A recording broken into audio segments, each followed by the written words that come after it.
শুনছেন দি অডিও বই।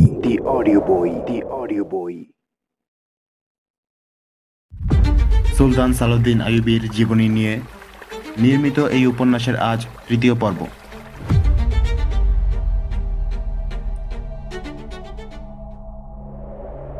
রোম উপসাগরের পারে নির্দিষ্ট স্থানের আশেপাশে আইয়ুবী নিজের সৈন্যদের লুকিয়ে রাখলেন। আক্রমণের এখনও কয়েকদিন বাকি। পত্রের নির্দেশ মতো খ্রিস্টান হামলার পূর্বেই নির্দিষ্ট দিনে সুদানি ফৌজ বিদ্রোহ ঘোষণা করল। শক্তি প্রয়োগ না করে ডিপ্লোমেসি এবং সুন্দর ব্যবহার দিয়ে আইয়ুবী এ বিদ্রোহ দমন করলেন। সেনাপতির অনুপস্থিতি ছিল ওদের ব্যর্থতার অন্যতম কারণ। সুদানি ফৌজ বিদ্রোহ করার দুদিন পর নির্দিষ্ট তারিখে দেখা গেল খ্রিস্টানদের নৌবহর এগিয়ে আসছে। এর মধ্যে ফ্রান্স, গ্রিস, রোম এবং সিসিলির যুদ্ধ জাহাজ ছিল 150টি। এসব জাহাজের মধ্যে 12টি ছিল খুবই বিশাল। এসব জাহাজ মিশরে অবতরণকারী সৈন্য বহন করছিল।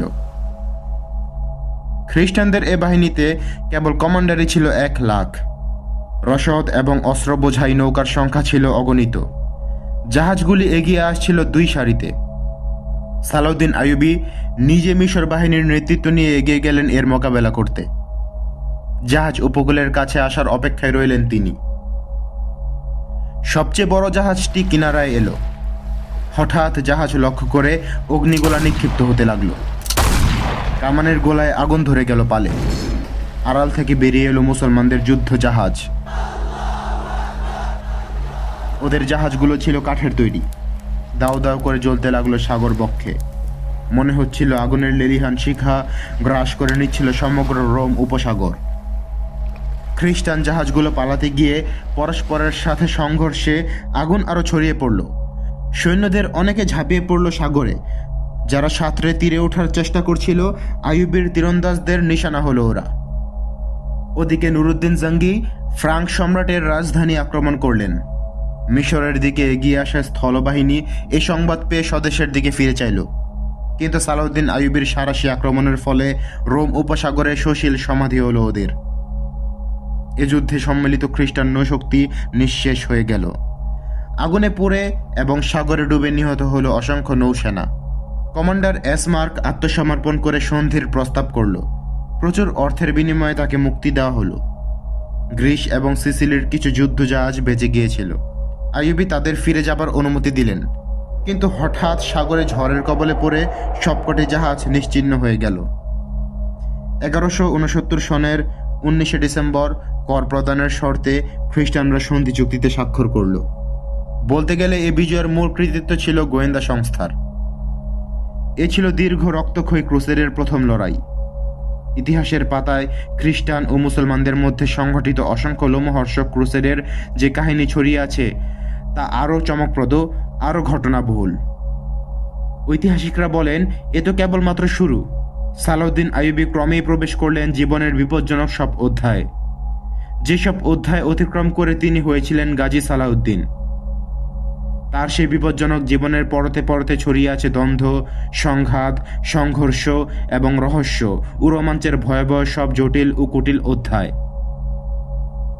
খ্রিস্টানদের সম্মিলিত নৌশক্তি বিধ্বস্ত হয়েছে 7 দিন আগে।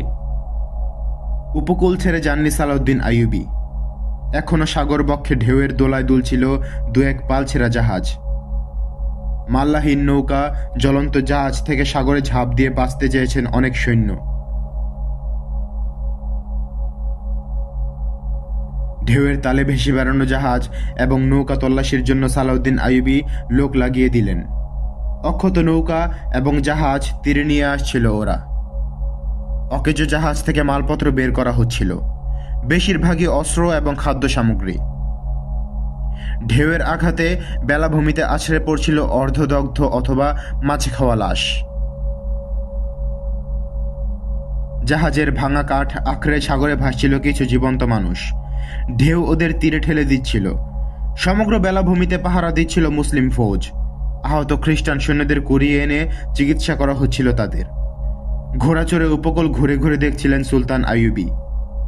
ঘুরতে ঘুরতে ছাউনি থেকে 2 মাইল দূরে চলে এলেন তিনি। সামনে পার্বত্য এলাকা। পাহাড়ের একদিকে সাগর, অন্যদিকে খেজুর, নানা রকম গাছগাছালি এবং লতাগুল্ম ঘেরা প্রান্তর। সালাউদ্দিন আইয়ুবীর সাথে 3 জন সেনাপতি ও 4 জন দেহরক্ষী। ঘোড়া থেকে নেমে পড়লেন তিনি। ঘোড়ার বাগ রক্ষীদের হাতে দিয়ে হাঁটতে লাগলেন। সেনাপতি 3 জনও ঘোড়া থেকে নেমে তার সঙ্গ নিল। এদেরই একজন বন্ধু বাহাউদ্দিন সাদ্দাদ। যুদ্ধের একদিন আগে মাত্র তিনি এখানে এসেছেন। শীত মৌসুমের শান্ত সাগর। হাঁটতে হাঁটতে অনেক দূরে চলে এলেন তিনি, রক্ষীদের দৃষ্টির আড়ালে। সামনে পেছনে ছোট ছোট টিলা আর বালিয়ারি, বায়ে পাহাড়, ডানে বেলাভূমির দিগন্ত বিস্তৃত বালুকারাশি। 4-5 হাত উঁচু এক বালিয়ারিতে উঠে দাঁড়ালেন আইয়ুবী। দৃষ্টি ছুড়লেন রোম উপসাগরের নীল জলরাশিতে। মনে হলো সাগরের সব নীল জমা হয়েছে তার চোখে। বিস্ময়ের আনন্দে চেহারা উদ্ভাসিত। নাক কুঞ্চিত করে বললেন, ভীষণ দুর্গন্ধ। সৈকতে আছড়ে পড়ল সবকটি চোখ। আকাশে উড়াউড়ি করছে কতগুলো শকুন। ধীরে ধীরে নেমে গেল ওরা। সুলতান বললেন, ওখানে মরা আছে। ঢিবি থেকে নেমে 4 জনই সেদিকে এগিয়ে গেলেন। 15-20 গজ দূরে এক ঝাঁক শকুন লাশের মাংস খাচ্ছে। একটা শকুন এক মরার মাথার খুলি নিয়ে আকাশে উড়ল, কিন্তু পাঞ্জা থেকে ছুটে গেল মুন্ডুটা। পড়ল এসে সালাউদ্দিন আইয়ুবের সামনে। তিনি মাথাটার দিকে গভীর চোখে তাকিয়ে রইলেন। মাথাটার খোলা চোখ আইয়ুবের দিকে তাকিয়ে আছে যেন। সালারদের দিকে দৃষ্টি ফিরে তিনি বললেন, এ মাথাটা মুসলমানদের মাথা থেকে অনেক ভালো। এ মস্তিষ্কের জোরেই ওরা নারী আর মদে মাতাল করে দিচ্ছে সমগ্র মুসলিম খেলাফত। ওরা ইঁদুরের মতো মুসলিম বিশ্বকে কুরে করে খাচ্ছে সুলতান, বললেন এক সেনাপতি। আরেকজন বললেন, আমাদের সম্রাটগণ ওদের নিয়মিত কর দিয়ে যাচ্ছে। সাদ্দাত বললেন, ফিলিস্তিন ওদের দখলে সুলতান, আমরা কি কোনোদিন তা পুনরুদ্ধার করতে পারবো না? আল্লাহর রহমত থেকে নিরাশ হয় না সাদ্দাত। আল্লাহর রহমত থেকে না হলেও আমরা আমাদের ভাইদের দিক থেকে নিরাশ হয়ে পড়েছি। তুমি ঠিকই বলেছ, বাইরের আক্রমণ প্রতিরোধ করা সম্ভব। একবারও কি ভেবেছ কি করে খ্রিস্টানদের এত বড় নৌশক্তি আমরা নিঃশেষ করে দিলাম? খোলা ময়দানে নয়, শুধু কমান্ডো হামলার মাধ্যমে। ওদের ফৌজ সমগ্র মিশর ধ্বংস করে দেওয়ার জন্য যথেষ্ট ছিল। কিন্তু বন্ধুরা, ভেতরের আক্রমণ এত সহজে ঠেকানো সম্ভব হতো না। ভাই আক্রমণ করলে ভাববে সত্যি কি ভাই আক্রমণ করেছে। যখন তার বিরুদ্ধে তরবারি তুলবে, দুশমন এ সুযোগ নেবে, নিঃশেষ করবে দুজনকেই।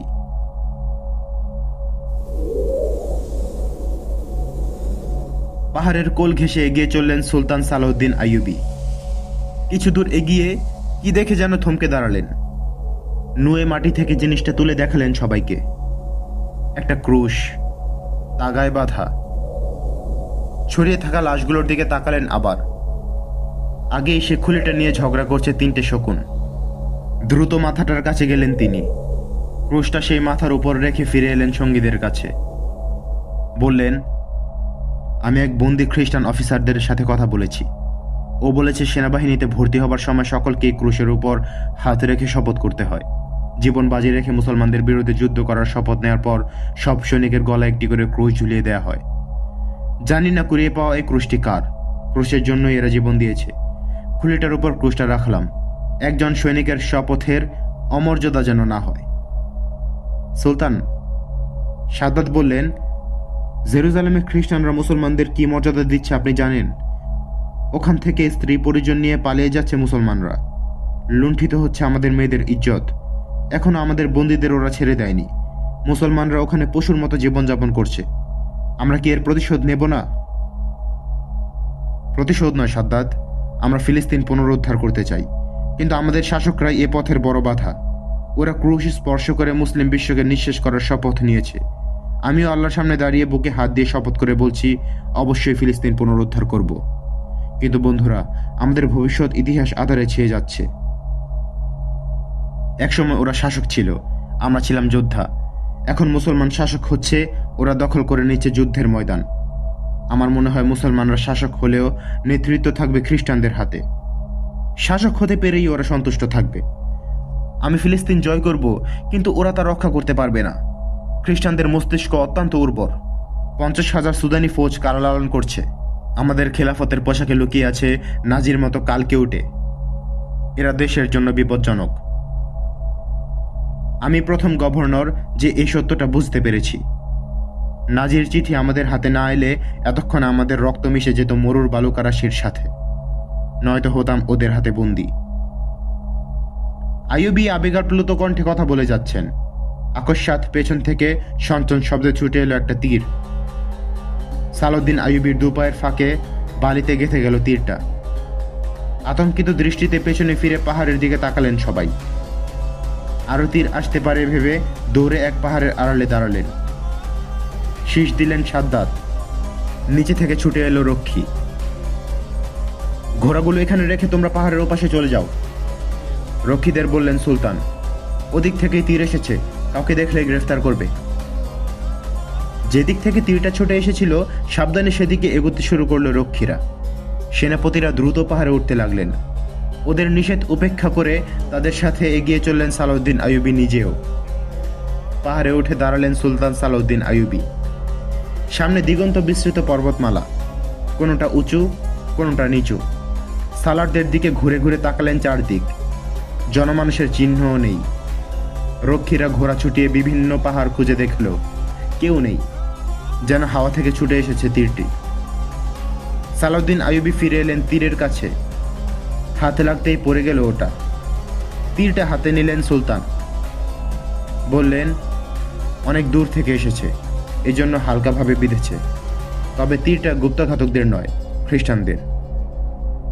সুলতানের জীবন বিপন্ন, বললেন এক সেনাপতি। হেসে উঠলেন সালাউদ্দিন আইয়ুবী। হ্যাঁ, এবং সবসময় ঝুঁকিপূর্ণই থাকবে, বললেন তিনি। খ্রিস্টানদের যেসব নৌকা মাছা মাল্লা ছাড়া ঢেউয়ের তালে তালে দুলছে, আমি তা দেখতে বেরিয়েছি। কিন্তু বন্ধুরা, ওদের সব তীরই মাল্লাহীন নয়। ওরা আবার আসবে, আসবে ঝড়ের গতিতে, আঘাত করতে মাটির নিচ থেকে, পিছন থেকে। যুদ্ধের স্বাভাবিক নিয়মে ওদের সাথে মোকাবেলা করা যাবে না। আমি যুদ্ধ পলিসিতে এক নতুন পদ্ধতি সংযোজন করব। এ পলিসি সম্পূর্ণ আনকরা নতুন। গেরিলা অপারেশনে আনব নতুন মাত্রা। কমান্ডো এবং গোয়েন্দাদেরই থাকবে এতে প্রধান ভূমিকা। তীরটা হাতে নিয়েই ঘোড়ায় চাপলেন সালাউদ্দিন আইয়ুবী। এগিয়ে গেলেন শিবিরের দিকে। ডানে বায়ে এবং পেছন থেকে সালাউদ্দিন আইয়ুবীকে অনুসরণ করে এগিয়ে চললেন সেনাপতি তিনজন।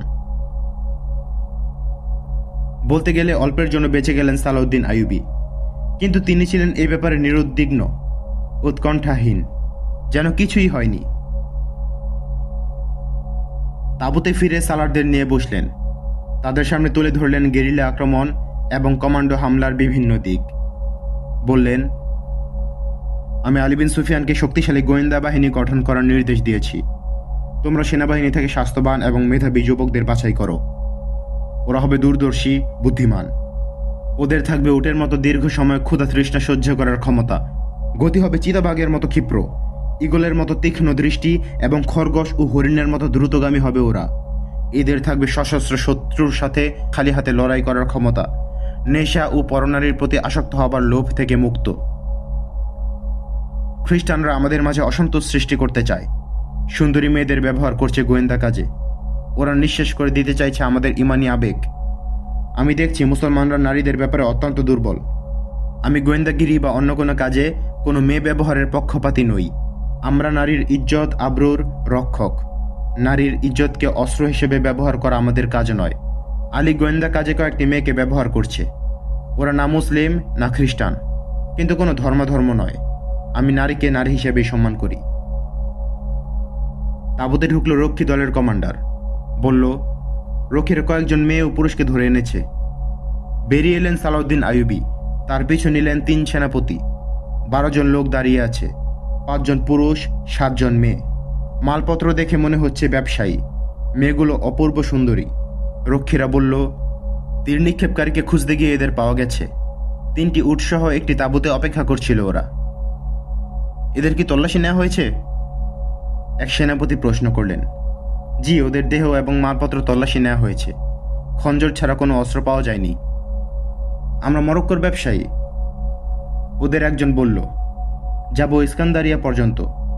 2 দিন আগে আমরা যখন 10 ক্রোশ পেছনে, তখন এই মেয়েগুলো আমাদের কাছে আসে। ভেজা কাপড়, বিধ্বস্ত চেহারা। বলল বাড়ি সিসিলি।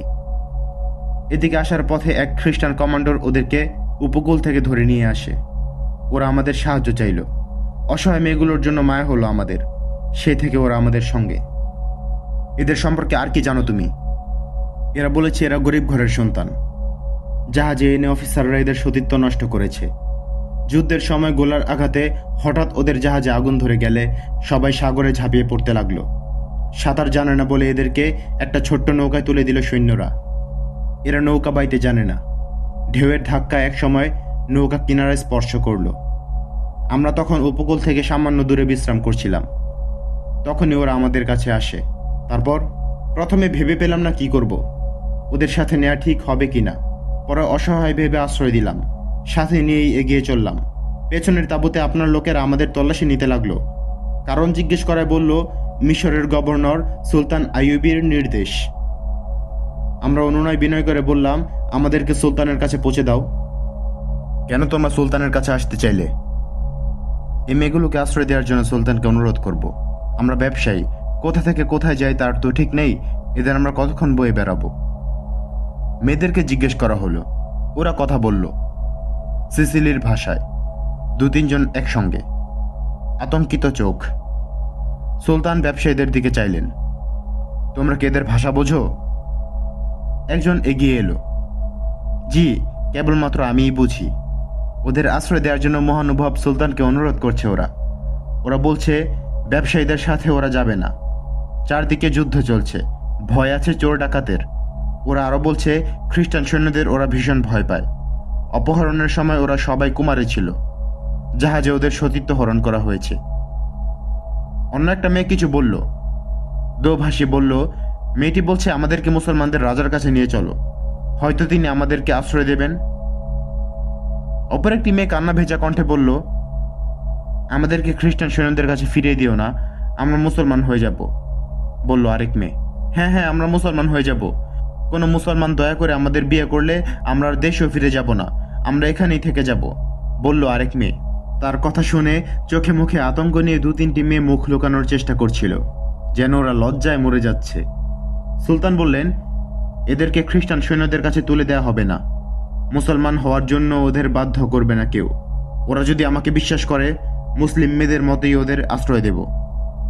জেরুজালেমের খ্রিস্টান ফাদার বা পাদ্রির কাছে পাঠিয়ে দেব রাজধানীতে গিয়ে, অথবা খ্রিস্টানদের সাথে বন্দি বিনিময়ের সময় ওদেরকে স্বদেশ পাঠিয়ে দেওয়া হবে।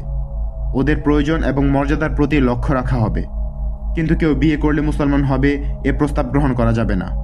এমনকি কোনো মুসলমানের সাথে ওরা মিশতেও পারবে না। ব্যবসায়ী সুলতানের কথা মেয়েদের বুঝিয়ে বলল। স্বস্তির ভাব ফুটে উঠল ওদের চেহারায়। সুলতানের প্রতি কৃতজ্ঞতা প্রকাশ করে ফিরে গেল ব্যবসায়ীরা। মেয়েদের জন্য আলাদা তাঁবু টানাতে বললেন সালাউদ্দিন আইয়ুবী। প্রয়োজনীয় প্রহরা এবং তাঁবুর স্থান নির্দেশ করতে না করতেই রক্ষীরা 2 জন আহত বন্দীকে নিয়ে এলো। জীর্ণ বিধ্বস্ত চেহারা, রক্ত ও পানিতে ভেজা পোশাক, লাশের মতো ফ্যাকাশে। জানা গেল মাইল 1.5 দূরে এক নৌকায় ছিল 22 জন লোক। এ 2 জন কোনোভাবে বেঁচে গেছে, বাকি সবাই মারা পড়েছে। কিনারে এসে নৌকা ডুবে গেলে অনেক কষ্টে সাঁতরে তীরে উঠেছে ওরা। সালাউদ্দিন আইয়ুবের সামনে ধপাস করে মাটিতে বসে পড়ল ওরা, ব্যথায় কোকাচ্ছে। ওদের একজনকে সাধারণ সৈনিক বলে মনে হলো না। কাপড়ে রক্তের দাগ নেই, তবে কাতরাচ্ছে অন্যদের চেয়ে বেশি। মাঝে মাঝে মেয়েদের দিকে মুখ বিকৃত করে তাকাচ্ছে। একে একে সবার উপর দৃষ্টি বোলালেন সুলতান সালাউদ্দিন আইয়ুবী। শেষ বন্দির দিকে তাকিয়ে রইলেন অনেকক্ষণ। সেনাপতিদের দিকে ফিরিয়ে আনলেন দৃষ্টি। আলী এখনো এলো না, বললেন আইয়ুবী। এ পর্যন্ত যতজন ধরা পড়েছে তাদের এখনই জিজ্ঞাসাবাদ করা দরকার। শেষ বন্দির দিকে তাকালেন আবার, বললেন, মনে হয় কমান্ডার। আলী এলে ওকে জিজ্ঞাসাবাদ করতে বলবে, সম্ভবত ভেতরে হাড়গোড় ভেঙেছে। রক্ষীদের দিকে ফিরে বললেন, এদেরকে এখনই আহত বন্দি শিবিরে পৌঁছে দাও। চিকিৎসা এবং খাওয়া দাওয়ার দিকে খেয়াল রেখো। বন্দীদের পৌঁছে দেওয়া হলো আহত শিবিরে। মেয়েরা তাকিয়ে রইল ওদের গমন পথের দিকে। সেনা ছাউনি থেকে একটু দূরে মেয়েদের জন্য তাঁবু তৈরি করা হচ্ছিল, তার একটু দূরেই আহত বন্দীদের তাঁবু। মেয়েরা তাদের জন্য যে তাঁবু বানানো হচ্ছিল তার পাশে গিয়ে বসল, তাকিয়ে রইল আহত বন্দীদের তাঁবুর দিকে। নির্নিমেষ নয়নে ওরা দেখছিল নতুন বন্দীকে। তাঁবু তৈরি হলো, ওরা চলে গেল যে যার তাঁবুতে। বাইরে সশস্ত্র পাহারা। খাওয়া দাওয়ার পর তাঁবু থেকে বেরিয়ে এলো একটি মেয়ে। তাকাতে লাগলো অন্য তাঁবুর দিকে, ভয়শূন্য স্বাভাবিক দৃষ্টি। সেন্ট্রি তাকালো ওর দিকে। সেন্ট্রির চোখে চোখ রেখে মিষ্টি করে হাসলো মেয়েটা। ইশারায় বুঝালো ওই তাঁবুতে যেতে চায়। মাথা নেড়ে নিষেধ করলো প্রহরী। দূরে কোথাও যাওয়া নিষেধ। দুটো তাঁবুর মাঝে গাছগাছালি, বায়ে ঝোপঝাড় ভরা উঁচু বালিয়ারি ও ছোট ছোট পাহাড়। সূর্য ডুবে গেছে। বোরকা পরা রাত নেমেছে আধার হয়ে। তাঁবুর ভেতরে কোলাহলের কণ্ঠ আঁকড়ে ধরেছে ক্লান্তি ও ঘুম। মরুভূমির বাতাসে রাতের স্তব্ধতা স্পষ্ট হয়ে উঠেছে।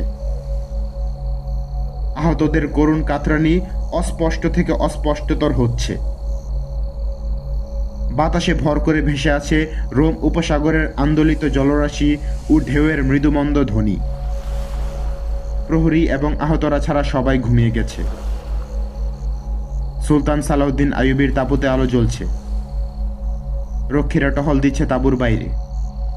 তাঁবুর ভেতর সেনাপতি 3 জনকে নিয়ে বসে আছেন সালাউদ্দিন আইয়ুবী। চেহারায় উদ্বেগ। আলী এখনো এলো না? আইয়ুবীর কণ্ঠে স্পষ্ট উদ্বেগ। ওখানে বিদ্রোহের সম্ভাবনা ছিল বলে আলীকে রেখে এসেছিলাম। তার খোঁজ নিতে যাকে পাঠিয়েছিলাম সেও তো এখনো ফিরে এলো না। কোনো সমস্যা হলে এতক্ষণে নিশ্চয়ই সংবাদ পেতাম। হয়তো ওখানকার পরিস্থিতি স্বাভাবিক, বলল এক সেনাপতি। আমরা তো তাই কামনা করি, কিন্তু 50,000 বিদ্রোহী সৈন্যকে সামলানো সহজ ব্যাপার নয়। ওখানে আমাদের মাত্র 1,500 ঘোড়সওয়ার এবং 2,700 পদাতিক সৈন্য রয়েছে। এদের তুলনায় সুদানি ফৌজ কেবল সংখ্যাই বিপুল নয়, অভিজ্ঞতা এবং সমরাস্ত্রেও ওরাই শক্তিশালী।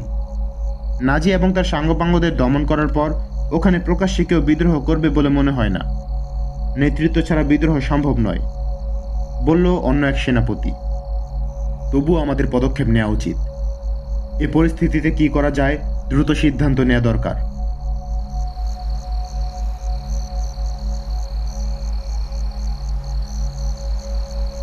ছাউনিতে নিশুতি রাতের ভুতুরে নীরবতা, কিন্তু মেয়ে 7টির চোখে ঘুম নেই। পর্দা তুলে তাঁবুর ভেতরে উকি দিল প্রহরী। প্রহরীর পদশব্দে ঘুমের ভান করে পড়ে রইল মেয়েগুলো। তাঁবুর ভেতর প্রদীপের আলো। গুনে দেখল প্রহরী 7 জন। পর্দা ছেড়ে সরে এলো সে। প্রকৃতির সবকিছু নীরব, নিস্তব্ধ, সবকিছু সুস্থ স্বাভাবিক। একটানা একঘেয়ে টহল দিয়ে বেড়াচ্ছে প্রহরী। একটু জিরিয়ে নেওয়ার জন্য তাঁবুর একপাশে হেলান দিয়ে বসল প্রহরী। তাঁবু ঘেঁষে শুয়েছিল যে মেয়েটা, সে তার পাশের জনের কানে কানে বলল, বসে পড়েছে। 1 কান 2 কান করে 7 জনের কাছেই পৌঁছলো খবরটা। দরজার কাছে শুয়েছিল যে মেয়েটা, সে এবার উঠে বসল। নিজের বিছানার কম্বল ভাঁজ করে বিছিয়ে তার উপর চাদর ছড়িয়ে দিল। এরপর সন্তর্পণে বেরিয়ে এলো তাঁবু থেকে। প্রহরী জানত এ তাঁবুতে কয়েকজন অসহায় মেয়ে আছে মাত্র, যাদেরকে সাগর থেকে কুড়িয়ে এনে আশ্রয় দেয়া হয়েছে। এদের কাছ থেকে কোনো বিপদের সম্ভাবনা নেই, এই ভেবে বসে বসে ঝিমুতে লাগলো সে। বিপরীত দিক থেকে মেয়েটা বেরিয়ে এলো তাঁবুর বাইরে। সতর্ক পায়ে এগিয়ে গেল টিলার দিকে। টিলার কাছে পৌঁছে আহত বন্দীদের তাঁবুর দিকে হাঁটা দিল। গাছের ফাঁকে ফাঁকে এগিয়ে যাচ্ছিল ও। প্রহরীটি এখন বেশ দূরে, ওকে আর দেখে ফেলার ভয় নেই। তাঁবুর কাছাকাছি পৌঁছে একটা ঝোপের আড়ালে বসে এদিক ওদিক ভালো করে তাকিয়ে দেখল। গভীর সাবধানী দৃষ্টি। দেখল এখানকার প্রহরী তখন টহল দিচ্ছে। কালো একটা সচল ছায়া চক্কর দিয়ে বেড়াচ্ছে তাঁবুর চারদিক। সে সচল ছায়ার উপর আটকে রইল মেয়েটার চোখ। এখন ও 2 সেন্ট্রির মাঝখানে মাটিতে শুয়ে আছে। প্রহরীটি হাঁটতে হাঁটতে সরে গেল তাঁবুর ওপাশে। ও হামাগুড়ি দিয়ে পৌঁছল তাঁবুর কাছে। অন্ধকারে পর্দা একটু ফাঁক করে ঢুকে গেল তাঁবুর ভেতর। ভেতরে ঘুটঘুটে অন্ধকার। যন্ত্রণায় আহতদের অনেকেই ঘুমোতে পারছে না। ব্যথায় কাতরাচ্ছে কেউ কেউ। পর্দা ফাঁক করে কেউ একজন ভেতরে প্রবেশ করছে দেখে পাশের জন ক্ষীণকণ্ঠে বলল, কে? রবিন কোথায়? ঠোঁটে আঙুল রেখে ফিসফিসিয়ে বলল মেয়েটা। এদিক থেকে তৃতীয়। মেয়েটা হাতড়ে হাতড়ে তৃতীয় ব্যক্তির পা স্পর্শ করল। কে? বলল সে। আমি মুবি। উঠে বসল রবিন। হাত বাড়িয়ে মুবিকে বিছানায় টেনে নিল, শুইয়ে দিল নিজের পাশে। ওর গায়ে চাদর তুলে দিতে দিতে বলল, আমার সাথে লেগে থাকো, প্রহরী এসে যেতে পারে। রবিন মুবিকে বুকের সাথে জড়িয়ে ধরে ফিসফিস করে বলল, আমি আশ্চর্য হচ্ছি মুবি, কিভাবে আমাদের সাথে দেখা হলো। এতে বোঝা যায় পবিত্র যিশু আমাদের সাফল্য চাইছেন। আমরা পরাজিত হয়েছি এ কথা ঠিক নয়। তুমি কি আহত? হাড়গোড় ভাঙেনি তো? ধুর, আমার কিছু হয়নি, একটা আঁচড় পর্যন্ত লাগেনি কোথাও। এখানে এসেছো কেন? সুদানি সেনাবাহিনীর কাছে যাব। চারদিকে মুসলিম ফৌজ, অনেক চেষ্টা করেছি, যেতে পারিনি। দেখলাম ওরা আহত বন্দীদের চিকিৎসা দিচ্ছে। আহত হওয়ার ভান করে ওদের দলে ভিড়ে গেলাম। এখন কি করবে? সুযোগ পেলেই পালিয়ে যাব, কিন্তু এই মুহূর্তে তা সম্ভব হচ্ছে না। আইয়ুবী বড় বজ্জাত আদমি, চারদিকে ওর চোখ কান সব খোলা। ভালোই গ্যারাগলে আছো দেখছি, টিটকারি মারবে না। হঠাৎ খেপে গেল রবিন, ক্রোধের সাথে বলল, বলো তো আইয়ুবী এখনো বেঁচে আছেন কেন? তীর কি শেষ হয়ে গিয়েছিল, না ওই বদমাসটা ভয় পেয়েছে? আমার দ্বিতীয় প্রশ্ন, তোমরা 7 জন একত্রে ধরা পড়লে কিভাবে? ওই 5টা পাঠা কি মরে গেছে না পালিয়েছে? ওরা সবাই বেঁচে আছে রবিন। তুমি তো বললে যিশু আমাদের বিজয় চাইছেন। আমি বলছি ঈশ্বর আমাদের কোনো পাপের শাস্তি দিচ্ছেন। আইয়ুবী বেঁচে আছে কারণ তীর তার গায়ে লাগেনি, তীর বিঁধেছে তার 2 পায়ের ফাঁকে মাটিতে। কোন মেয়ে তীর ছুঁড়েছিল? রবিনের কণ্ঠে ঝাঁজ। ক্রিস্টোফার কোথায় ছিল? ওই তীর ছুঁড়েছে, কিন্তু ক্রিস্টোফারের তীর লাগেনি। রবিনের কণ্ঠে বিস্ময়। লক্ষ্যভেদের জন্য সম্রাট অগাস্টাস নিজের তরবারি দিয়ে তাকে পুরস্কৃত করেছেন। এখানে এসে 6 ফুট দীর্ঘ আর 3 ফিট চড়া সালাউদ্দিনের গায়েও তীর লাগাতে পারল না। তীর ছোড়ার সময় ভয়ে হারামিটার হাত কাঁপছিল নাকি? দূরত্ব বেশি ছিল। ক্রিস্টোফার বলেছে তীর ছোড়ার সময় বাম চোখে একটা মাছে এসে বসায়, লক্ষ্য স্থির থাকেনি। তারপর কি হলো? যা হবার তাই। সালাউদ্দিনের সাথে ছিল 3 জন সেনাপতি এবং 4 জন দেহরক্ষী। ওরা চারদিকে ছড়িয়ে পড়ল। ভাগ্য ভালো পাহাড়ি এলাকা বলে বেঁচে গেছি। তীর বালির নিচে লুকিয়ে ফেলেছিলাম। সেপাইরা এলে ক্রিস্টোফার বলল, আমরা 5 জন মরক্কোর ব্যবসায়ী, এ মেয়েদেরকে সাগর থেকে উদ্ধার করেছি। আমাদের মালপত্র তল্লাশি নেওয়া হলো। ব্যবসায়িক সামানাদি ছাড়া কিছুই পাওয়া গেল না। আমাদেরকে আইয়ুবের সামনে নেওয়া হলো। বোঝালাম আমরা সিসিলি ভাষা ছাড়া কিছুই জানি না। দোভাষীর কাজ করল ক্রিস্টোফার। মুবি পুরো ঘটনা শোনালো রবিনকে। ব্যবসায়ী রূপী 5 ব্যক্তি এবং এই 7টি মেয়ে ছিল খ্রিস্টানদের বিশেষ প্রশিক্ষণপ্রাপ্ত গুপ্তচর। গোয়েন্দা কাজ ছাড়াও মেয়েদের দায়িত্ব ছিল মুসলিম সেনাপতি, কমান্ডার এবং দায়িত্বপূর্ণ লোকদের ফাঁসানো। রবিন এ গ্রুপের কমান্ডার। তুমি আইয়ুবীকে রূপের জালে জড়াতে পারো না মুবি? কেবল তো প্রথম রাত, আমাদেরকে আরো অপেক্ষা করতে হবে। বুঝতে হবে কোন পথে এগোনো যায়। আমাদের ব্যাপারে সে যে সিদ্ধান্ত দিয়েছে তা যদি তার মনের কথা হয়, তবে বুঝতে হবে সে মানুষ নয়, পাথর। সে জানে আমরা অসহায়, চাইলেই সে আমাদের পেতে পারে, অথচ একজনকেও সে তার তাঁবুতে ডাকেনি। তাকে হত্যা করা সহজ নয়। সবসময় সে থাকে সেনাপতি আর রক্ষী পরিবেষ্টিত হয়ে। মাথার উপর দাঁড়িয়ে থাকে সশস্ত্র প্রহরী। শুনেছি এই পাজিটা নাকি মদও স্পর্শ করে না। তোমাদের সঙ্গী 5 জন এখন কোথায়? ওরা কাছেই আছে। ওদের নিয়ে তুমি ভেবো না, এরা এখানেই থাকবে। মুবি পরাজয় আমাকে পাগল করে দিয়েছে। এর জন্য আমিই দায়ী। সকল সৈনিকই ক্রুশ হাতে নিয়ে শপথ করে, কিন্তু আমার আর তাদের শপথে আসমান জমিন ফারাক। পেছন থেকে আক্রমণ করে আমরা অর্ধেক বিজয় ছিনিয়ে আনি, কিন্তু আমরা কেউ আমাদের দায়িত্ব পালন করিনি। গলায় ঝোলানো ক্রুশ হাতে নিয়ে রবিন বলল, এ ক্রুশ আমার কাছে জবাব চাইছে। একে আমি বুক থেকে সরাতে পারি না। নিজের ক্রুশ ছেড়ে রবিন মুবির জামার ভেতর হাত ঢুকিয়ে দিল। ওর বুকের সাথে সেটে থাকা ক্রুশ বের করে বলল, তুমি তোমার পিতামাতাকে ধোঁকা দিতে পারো, কিন্তু এই পবিত্র ক্রুশের সাথে প্রতারণা করতে পারো না। ঈশ্বর তোমায় ক্লিওপেট্রার চেয়ে বেশি রূপ দিয়েছেন। তোমার দেহের মাদকতা, রূপের জৌলুস পাহাড় কেটে তোমার জন্য পথ খুলে দেবে। আমাদের এ অযাচিত সাক্ষাতে মনে হচ্ছে আমরা পরাজয়ের গ্লানি থেকে বাঁচতে পারব। আমরা ঠিকভাবে দায়িত্ব পালন করতে পারলে আমরাই বিজয়ী হব। রোম উপসাগরের ওপারে আমাদের ফৌজ জমা হচ্ছে। যারা মরেছে মরেছে, বেঁচে আছে যারা, তাদের বিশ্বাস প্রতারণার শিকার হয়ে আমরা কিছুটা ক্ষতিগ্রস্ত হয়েছি ঠিক, কিন্তু এ আমাদের চূড়ান্ত কোনো পরাজয় নয়। নিজের তাঁবুতে ফিরে যাও। অন্য মেয়েদের বলো, তাঁবুতে পড়ে ঘুমানো এদের কাজ নয়। বারবার আইয়ুবের সাথে দেখা করবে, সাক্ষাৎ করবে সেনাপতিদের সাথে, প্রেমের অভিনয় করবে, লোভ দেখাবে দেহের, যৌবনের আগুন দিয়ে জ্বালিয়ে দেবে ওদের ইমানের আগুন। আর একবার যদি এতে সফল হতে পারো, সবকিছু আমাদের জন্য সহজ হয়ে যাবে। সবার আগে আসল ঘটনা জানতে হবে কেন এমনটি ঘটল। সুদানের কি আমাদের সাথে প্রতারণা করেছে? নিশ্চিত করে কিছুই বলতে পারছি না। যুদ্ধের আগে আমাদের গোয়েন্দাদের রিপোর্ট ছিল সালাউদ্দিন আইয়ুবী মিশরের গভর্নর এবং ফৌজের সর্বাধিনায়ক হয়ে এসেছেন। নতুন ফৌজ গঠন করেছেন মিশরীদের নিয়ে। নাজির 50,000 সৈন্য সে সাথে যোগ দেয়নি। নাজি আমাদের কাছে সাহায্য চেয়ে পাঠায়। নাজির সে চিঠি আমি নিজে দেখেছি, তার লেখা আমি চিনি। ওটা যে তারই চিঠি ছিল এ ব্যাপারে আমার বিন্দুমাত্র সন্দেহ নেই। কিন্তু কি করে এমনটি ঘটল কিছুই বুঝে উঠতে পারছি না। এটা যদি প্রতারণা হয়, তবে ইতিহাসের সবচেয়ে জঘন্য প্রতারণা করা হয়েছে আমাদের সাথে।